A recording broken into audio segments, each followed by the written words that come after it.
stres, au o cădere nervoasă. Dacă punctajul este între 150 și 300, 51% dintre oameni fac o cădere nervoasă.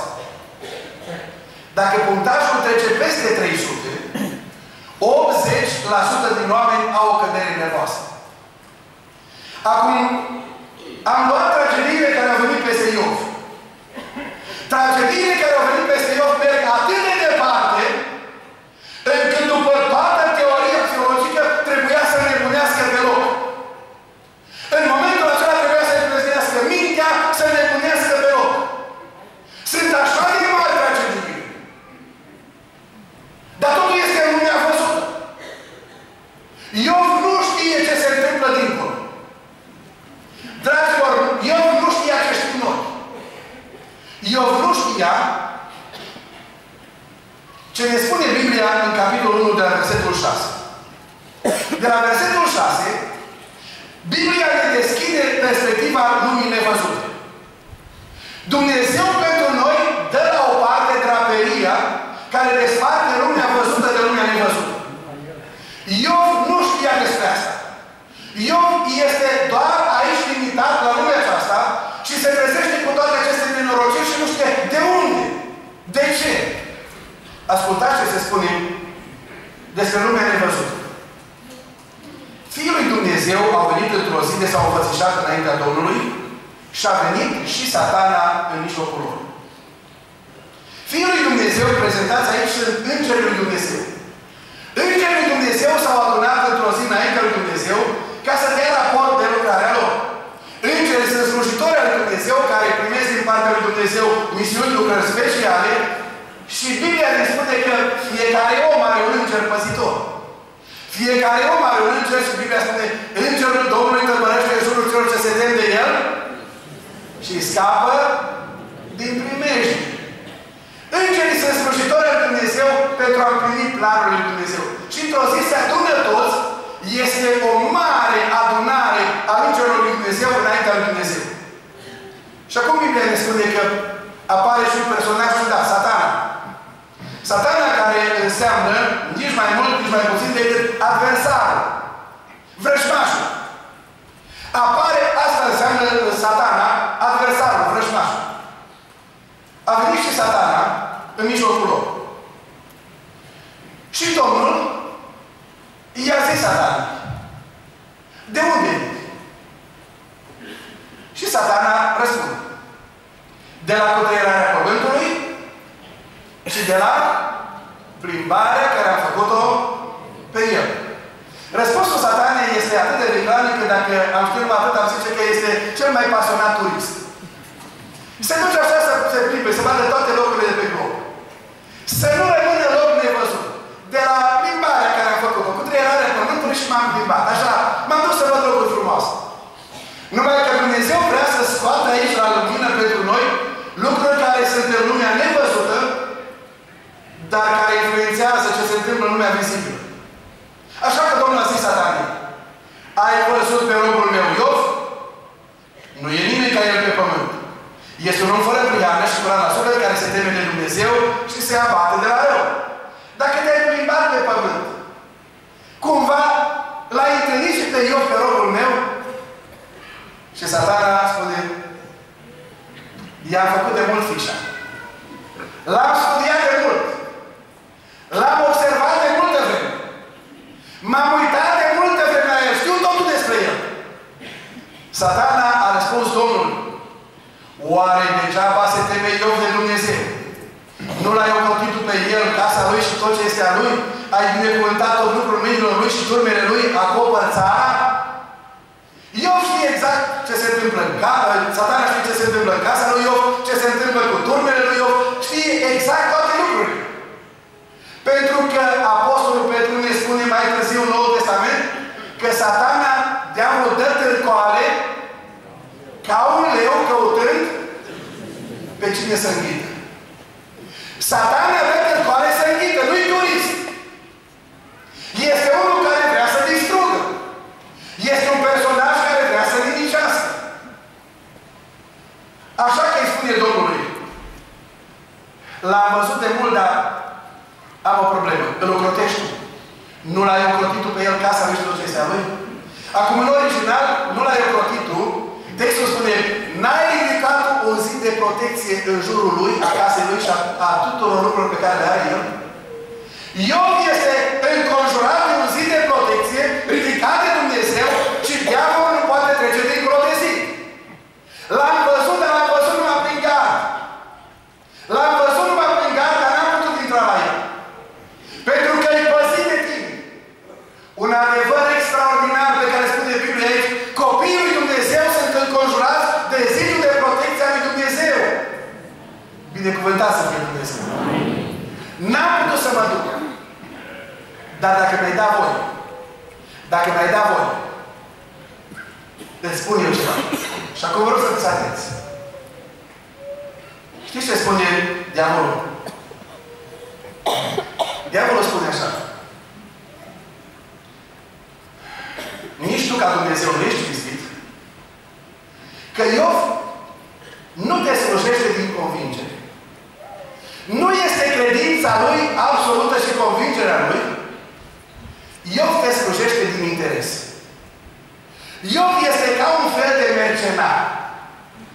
El se face că te slujește, tu îl binecuvintezi. Iov este un ipocrit, un fățar. Dar nici tu ca Dumnezeu nu ești cinstit. Că și tu știi lucrul ăsta. Și tu știi că Iov nu-i cinstit. Dar și tu te comporți ca și când Iov va fi cinstit. Tu nu administrezi bine universul. Dacă ai fi corect, dacă ai fi cinstit, mai lăsa să scot la iveală adevărul despre tine și adevărul despre Iov. Nici tu ca Dumnezeu nu ești cinstit, nici eu nu ești cinstit. Vă jucați el de închinare atât de binecuvântare. Așa că e interesant cum pune problema personajul acesta. Așa că ne întrebăm cine este. Cine este personajul acesta și de unde vine? De unde vine personajul acesta și de ce face ce face? Acum Biblia nu ne spune tot ce am vrea noi să știm despre diavol. Dar ne spune suficient ca să înțelegem despre ce e vorba. Așa că ne vom uita în câteva texte din Biblie să înțelegem care este originea acestui personaj numit diavolul, Satana sau șarpele cel vechi. Primul text în care ne uităm este în cartea profetului Isaia, capitolul 14. Cartea profetului Isaia, capitolul 14.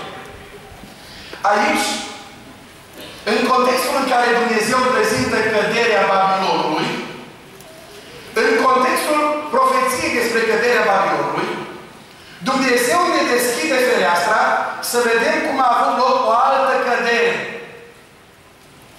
Isaia 14, la versetul 12. Cum ai căzut din cerul ceafă strălucitor, fiu al zorilor? Cum ai fost coborât la pământ, tu biruitorul neamurilor? Tu ziceai în inima ta, mă voi sui în cer, îmi voi ridica scaunul de domnie mai pe sus de stelele lui Dumnezeu, voi ședea pe muntele adunării Dumnezeilor, la capătul miazei noaptei, mă voi sui pe vârful norilor și voi fi ca cel prea înalt. Este vorba despre una dintre creațiile lui Dumnezeu din lumea îngerilor.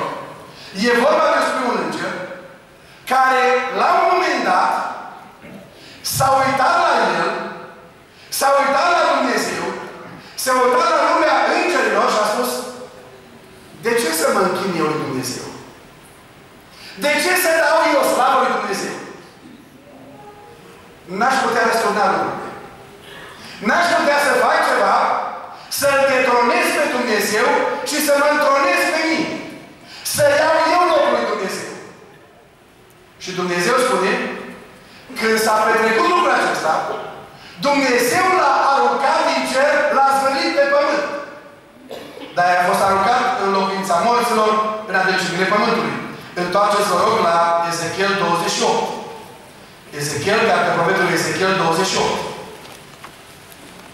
Aici avem informații mai multe decât în Isaia. Versetul 13.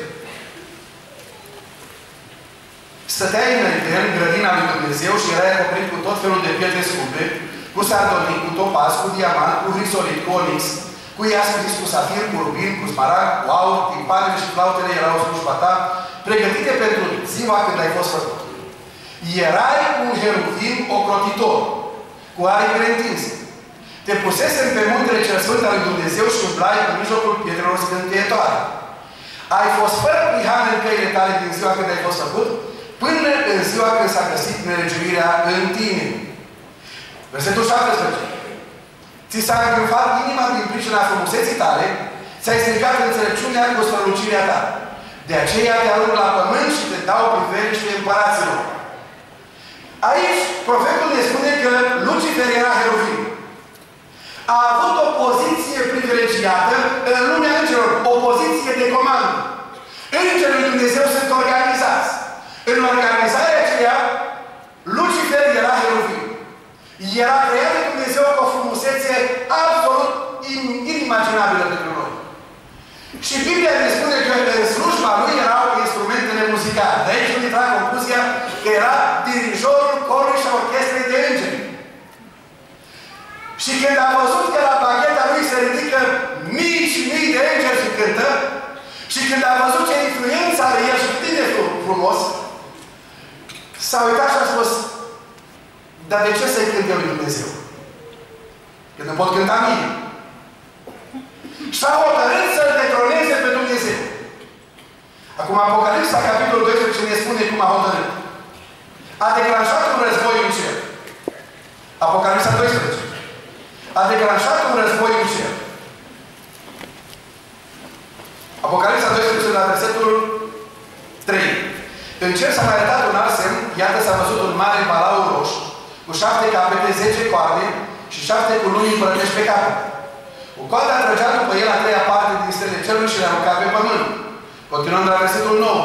Și balaurul cel mare, șarpele cel vechi, prin diavolul și satana, acela care înșală întreaga lume, a fost aruncat pe pământ și împreună cu el au fost aruncați și îngerii lui.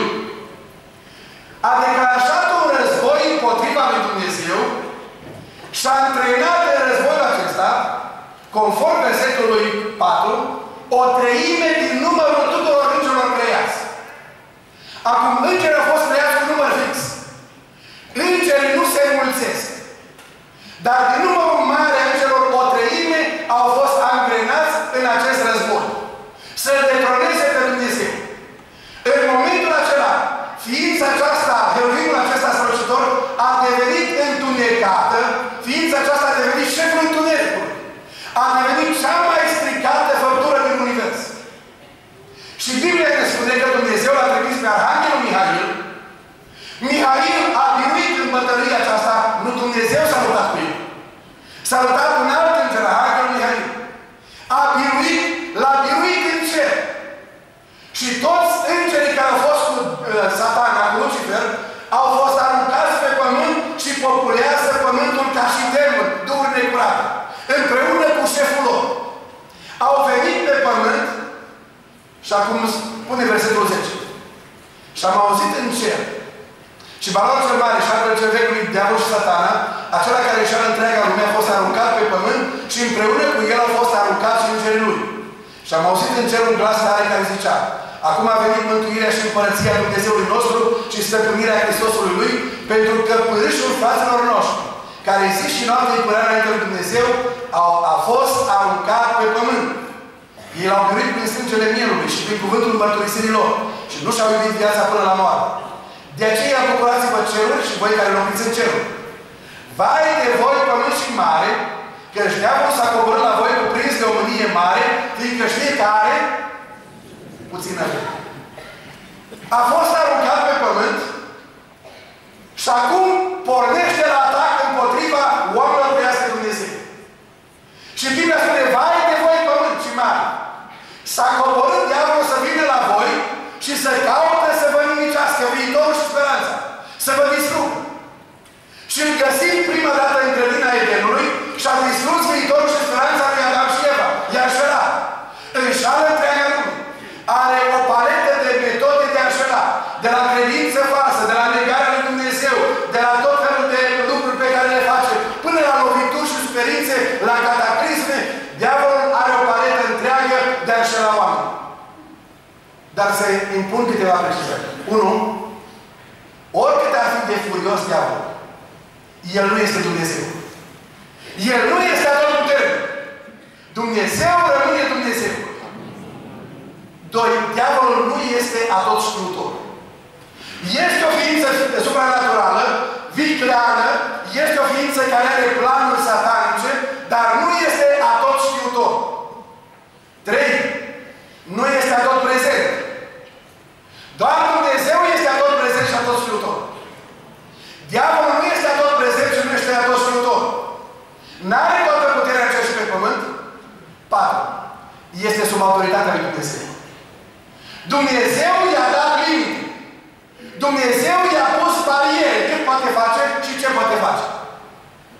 Acum, dacă Dumnezeu i-a pus bariere, apare următoarea întrebare.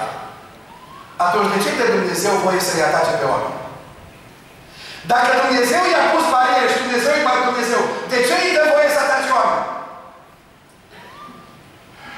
Datorită următorului lucru.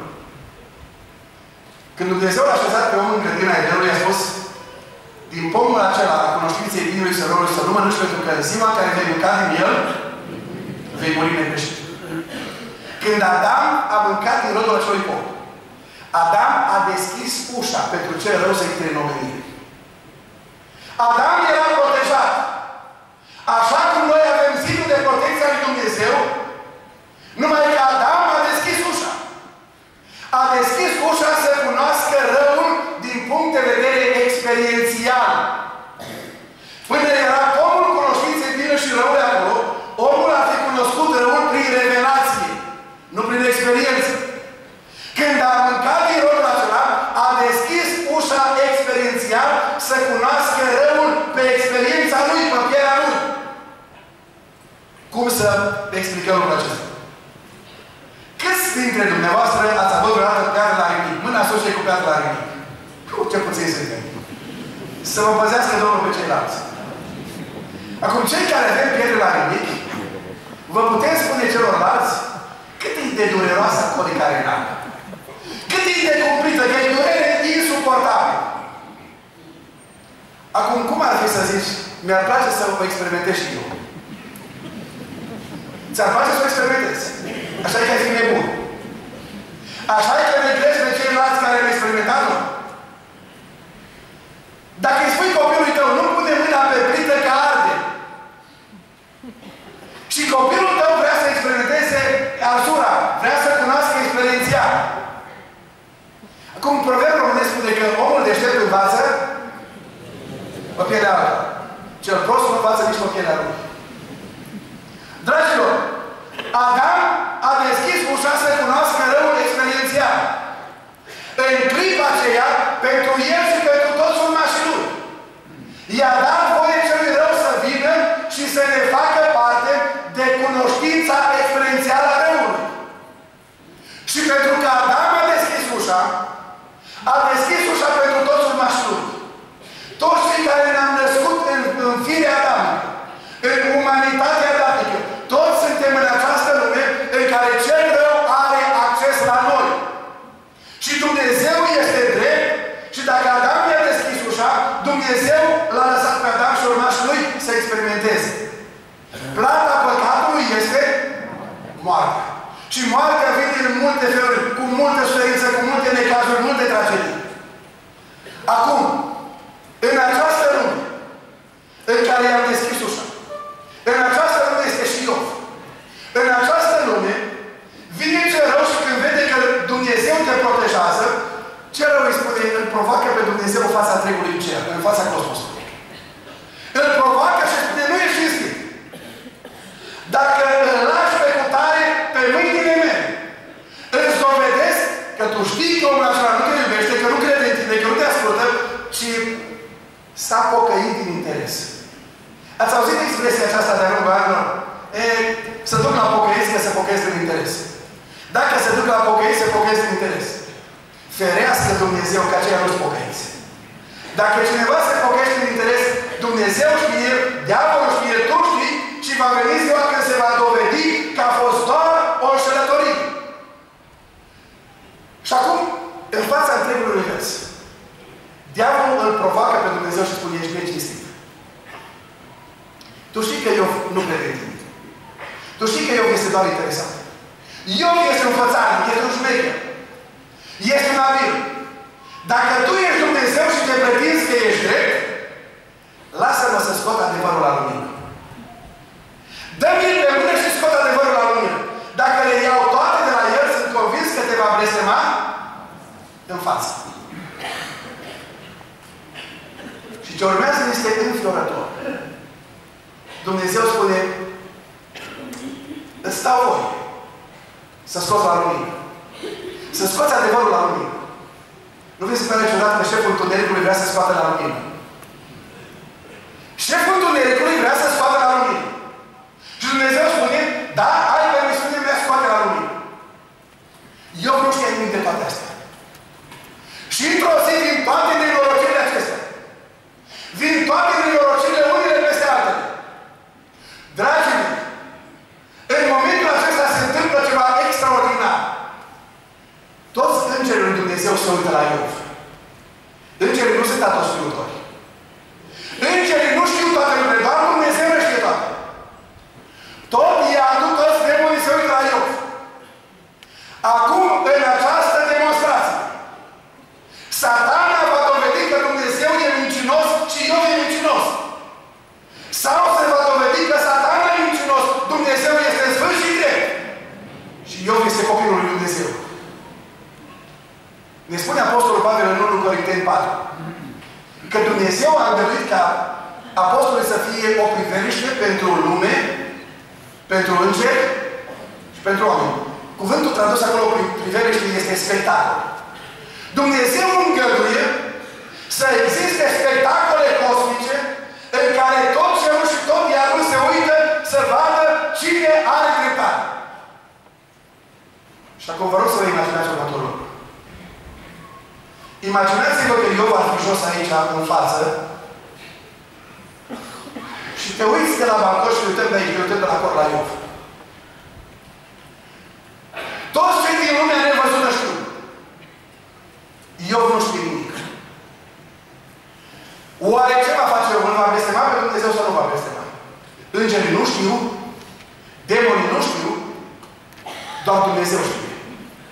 Dumnezeu este atotștiutor. Dumnezeu știe. Și acum vine prima lovitură.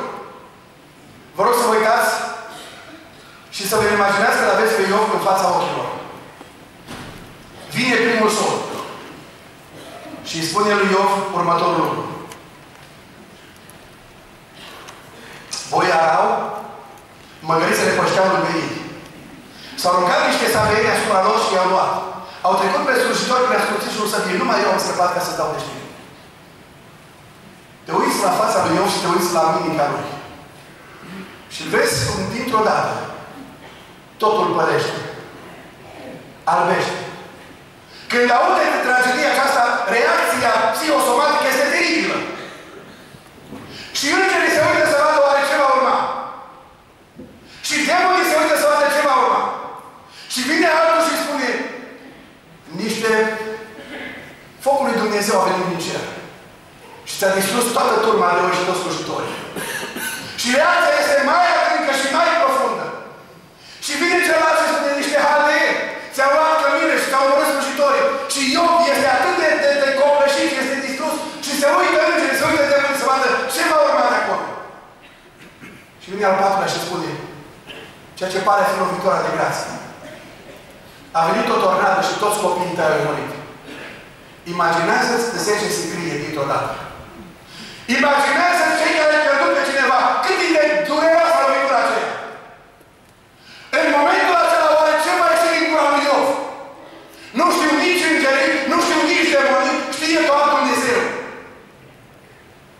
Și tot ce văd, și este tăcere în cer și este abuseară în iad. Pentru că în momentul următor, Iov se scoală. Și apar niște gesturi care sunt greu de interpretat.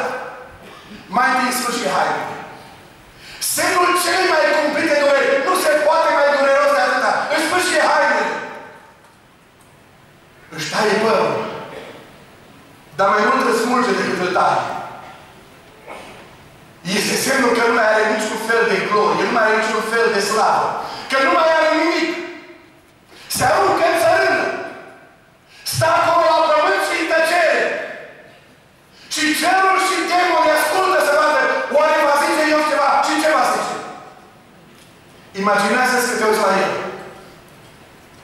Și l-auzi pe Iov din gemătul lui de acolo.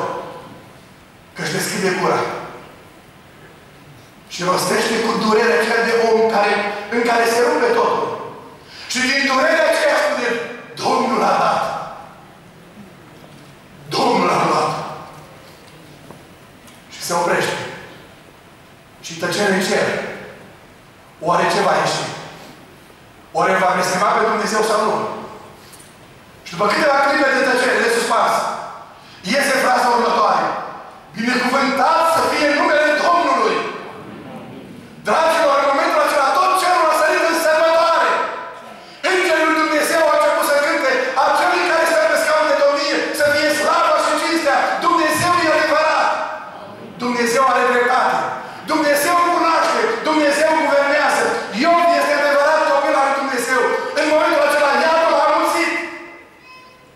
Dragilor, ni se spune că aici, în vremea în care trăim noi, ne spune cuvântul în Apocalipsa, capitolul 12, că a venit diavolul. A venit diavolul ca să distrugă viitorul și speranța. A venit să distrugă viitorul și speranța ta, a mea, a copiilor mei și a copiilor tăi, a neamurilor tale și a neamurilor mele, a neamului nostru și a altor neamuri, că înșală toată lumea. Și noi ne rugăm să ne ocrotească Dumnezeu. Dumnezeu să pună ziduri de protecție. Dar este următoarea întrebare. Câți dintre ei noștri sunt dincolo de zid? Câți dintre ei noștri sunt dincolo de zidul de protecție? Câți dintre ei noștri deschid ușa cel rău să vină în casele noastre? Să vină în neamul nostru? Să vină în familia noastră? Câți deschid ușa? Ne spune aici că l-au biruit prin sângele mielului și este vorba de sângele Domnului Iisus Hristos. Când ne spune Biblia că l-au biruit prin ceea ce eu spune și știa eu. Știu că răscumpărătorul meu este viu și se va arăta odată pe pământ. Dar s-a născut Mântuitorul, e viu. A venit în lumea noastră și l-a biruit pe cel rău la Calvar. L-a dezbrăcat de puterea lui, l-a făcut de rușine în fața întregii lumi, dovedind că Dumnezeu poate să mântuiască. Poate să dea viitor și speranță. L-au biruit prin sângele mielului. Imaginea ne duce înapoi în cartea Exod. Vă aduceți aminte când a ieșit poporul Israel din Egipt? În noaptea în care Dumnezeu a lovit Egiptul cu moartea întâilor născuți, le-a spus copiilor lui ca în seara aceea să șerfească un miel. Să ia sângele mielului și să vopsească ușorii ușii de afară cu sânge. Și Dumnezeu spune așa: când va veni îngerul morții, toți cei care vor fi în spatele ușilor vopsite cu sânge, toți cei care vor fi sub protecția sângelui, vor avea viață. Cei care vor locui în casele care nu sunt sub protecția sângelui, vor fi loviți de nimicitorul în noaptea aceea. În noaptea aceea ne spune Biblia că toți copiii lui Israel s-au așezat sub protecția sângelui. Acum ne spune Biblia că fiecare om are posibilitatea aceasta să se așeze sub protecția sângelui Domnului Iisus Hristos, mielul lui Dumnezeu. Să ai deasupra vieții tale, să spui, sângele lui Iisus Hristos mă protejează de orice păcat, mă curățește de orice păcat. Binecuvântat să fie Domnul. Ca să intri sub protecția sângelui, trebuie să vină acel care și-a dat viața. Este întoarcerea la Dumnezeu. Mă uit la universul acesta, mă uit la planul lui Dumnezeu să-mi dea viitor și speranță. Și mă uit la sângele acesta și spun, Doamne, l-ai vărsat ca să mă protejez. Am o întrebare. Câți dintre noi mai avem pe cineva în casa noastră care încă nu-i sub protecția sângelui? Câți mai avem? O, Doamne, milă! Aproape fiecare dintre noi. Știți ce înseamnă asta? Că dacă în noaptea aceasta ar veni nimicitorul, ei sunt dincolo de zidul protecției lui Dumnezeu. Sunt dincolo de protecția pe care o aduce Mântuitorul ca să ne dea viitor și speranță. Dar eu mai știa ceva. Eu mai știa, spune, și dacă mi s-a nimicit carnea, și dacă mi se prăvădește trupul, știu că îl voi vedea pe Mântuitorul, cred în învierea din morți. Cred doar, nu viața de aici, ci viața viitoare. Eu spune, nu se termină totul aici. Continuă totul. Viitorul și speranța începe aici, dar se continuă dincolo și voi fi cu El și voi vedea și va fi binevoitor. Și nouă ne spune Biblia că se continuă. Că Iisus Hristos n-a venit doar să ne ocrotească pentru lumea aceasta, ne ocrotește aici. Dar Pavel spune, dacă